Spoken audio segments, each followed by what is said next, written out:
মিয়া ভাই, আপনি তো সারা প্রতিদিনে কয়েকবার যাতায়াত করেন এই জায়গায়? আপনি যখন যতবার যাইতেন ততবার আপনার শরীরের কি অবস্থা হতো?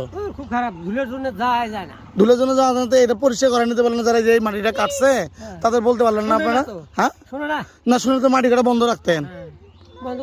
তো আজকে একটা ঈদের নামাজ হবে, পাশে মাঠ, এই অবস্থাটা এটা কি মানে এটা কি মেনে নেওয়ার মতো?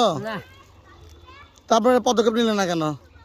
আমার কথা শুনে না শুনলে আপনারা ধরে অন্তত পরিষ্কার করতেন, করা উচিত ছিল কিনা?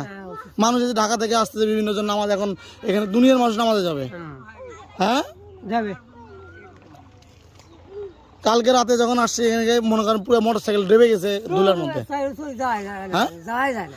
চড়ে যাওয়া যায় না, তাহলে হেঁটে যায় কেমন মানুষ? আপনি যদি সাইকেল চালায় না যেতে পারেন, তো মানুষ যখন নামাজে যাবে তাদের কি অবস্থা হবে? তাহলে কাপড় চোপড় নিয়ে এসে মাঠে গোসল করে তারপর নামাজে যাওয়া লাগবে, তাই না? হ্যাঁ, তাই কিনা বলেন? ঠিকই। এই যে বাসা থেকে গোসল করে এসে এক সেট কাপড় নিয়ে এসে মাঠে আবার গোসল করা লাগতো, যে রাস্তা অবস্থা ছিল।